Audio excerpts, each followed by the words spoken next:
The City of Ember, Chapter 8, Explorations. Doon had taken to wandering the pipeworks alone. He would go to his assigned tunnel and do his job quickly. Once you got good at using your wrenches and brushes and tubes of glue, it wasn't hard. Most of the workers did their jobs quickly and then gathered in little groups to play cards or have salamander races or just talk and sleep. But Doon didn't care about any of that.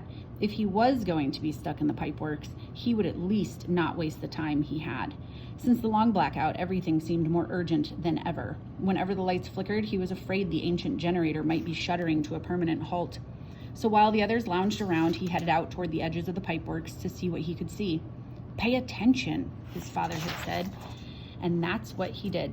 He followed his map when he could, but in some places the map was unclear. There were even tunnels that didn't show up on the map at all. To keep from getting lost, he dropped a trail of things as he walked. Washers, bolts, pieces of wire, whatever he had in his tool belt, and then he picked them up on his way back. His father had been at least a little bit right. There were interesting things in the pipeworks if you paid attention. Already he had found 3 new crawling creatures: a black beetle the size of a pinhead, a moth with furry wings, and the best of all, a creature with a soft, shiny body and a small, spiral-patterned shell on its back. Just after he found this one, while he was sitting on the floor watching in fascination as the creature crept up his arm, a couple of workers came by and saw him. They burst into laughter. "It's Bug Boy," one of them said. "He's collecting bugs for his lunch." Enraged, Doon jumped up and shouted at them. His sudden motion made the creature fall off his arm to the ground, and Doon felt a crunch beneath his foot. The laughing workers didn't notice. They tossed a few more taunts at him and walked on. But Doon knew instantly what he'd done. He lifted his foot and looked at the squashed mess underneath. Unintended consequences, he thought miserably. He was angry at his anger, the way it surged up and took over. He picked the bits of shell and goo off the sole of his boot and thought, "I'm sorry. I didn't mean to hurt you." In the days that followed, Doon went farther and farther into the pipeworks, holding on to the hope that he might find something not only interesting but important. But what he found didn't seem important at all. Once he came upon an old pair of pliers that someone had dropped and left behind. Twice he found a coin. He discovered a supply closet that appeared to have been completely forgotten, but all it held were some boxes of plugs and washers and a rusty box containing shriveled bits of what must once have been someone's lunch. He found another supply closet at the far south end of the pipeworks. At least, he assumed that's what it was. It was at the end of a tunnel with a rope strung across it. A sign hanging from the rope said, "Caved in, no entry." Doon entered anyway, ducking under the rope. He found no sign of a cave-in, but there were no lights. He groped his way forward for 20 steps or so, and there the tunnel ended in a securely locked door. He couldn't see it, but he felt it. He retraced his steps, ducked back under the rope again, and walked on. A short distance away, he found a hatch in the ceiling of the tunnel, a square wooden panel that must lead, he thought, up into the storerooms. If he'd had something to stand on, he could have reached it and tried to open it, but it was about a foot above his upstretched hand. Probably it was locked anyhow.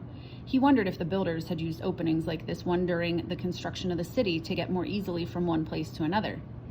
On days when his job was near the main tunnel, he sometimes walked along the river after he'd finished working. He stayed away from the east end, where the generator was. He didn't want to think about the generator. Instead, he went the other way, toward the place where the river rushed out of the pipeworks. The path grew less level at this end and less smooth. The river here was bordered with clumps of wrinkled rock that seemed to grow out of the ground like fungus. Doon liked to sit on these clumps, running his fingers along the strange creases and crevices that must have been carved somehow by running or dripping water. In some places, there were grooves that looked almost like writing. But as for things of importance, Doon found none.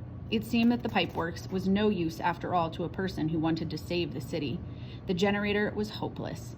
He would never understand electricity. He used to think he could use electricity to invent a movable light if he studied hard enough. He took apart light bulbs. He took apart the electric outlets on the wall to see how the wires inside wound together, and in the process got a painful, vibrating jolt all through his body. But when he tried to wind wires of his own together in exactly the same way, nothing happened. It was what came through the wires that made the light, he finally understood, and he had no idea what that was. Now he could see only two courses of action.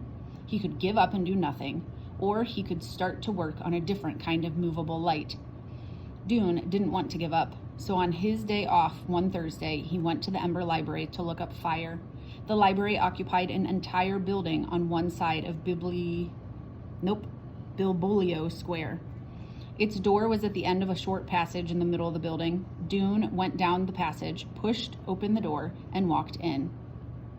No one was there except for the librarian, ancient Edward Pocket, who sat behind his desk writing something with a tiny pencil clutched in his gnarled hand. The library had two big rooms, one for fiction, which was stories people made up out of their imaginations, and the other for fact, which was information about the real world.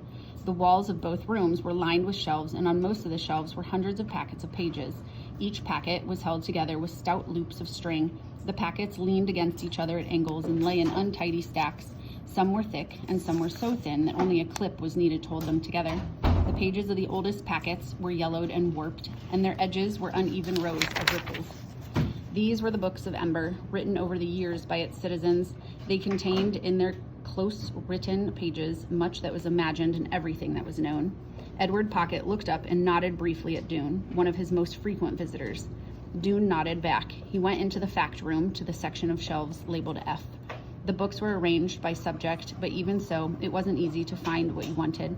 A book about moths, for instance, might be under M for moth, or I for insects, or B for bugs. It might even be under F for flying things. Usually he had to browse through the entire library to make sure you'd found all the books on one subject. But since he was looking for fire, he thought he might as well start with F. Fire was rare in Ember. When there was a fire, it was because there had been an accident. Someone had left a dish towel too close to an electric burner on a stove, or a cord had frayed and a spark had flown out and ignited curtains. Then the citizens would rush in with buckets of water, and the fire was quickly drowned.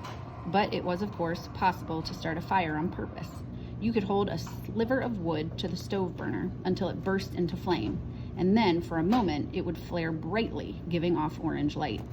The trick was to find a way to make the light last. If you had a light that would keep going, you could go out into the unknown regions and see what was there. Finding a way to explore the unknown regions was the only thing Doon could think of to do. He took down a book from the F shelf, Fungus it was called. He put it back. The next book was called How to Repair Furniture. He put that back too. He went through foot diseases, fun with string, coping with failure, and canned fruit recipes before he finally found a book called All About Fire. He sat down at one of the library's square tables to read it, but the person who had written the book knew no more about fire than Doon. Mostly, the book described the dangers of fire. A long section of it was about a building in Winifred Square that had caught fire 40 years ago, and how all its doors and all its furniture had burned up and smoke had filled the air for days. Another part was about what to do if your oven caught on fire. Doon closed the book and sighed. It was useless. He could write a better book than that.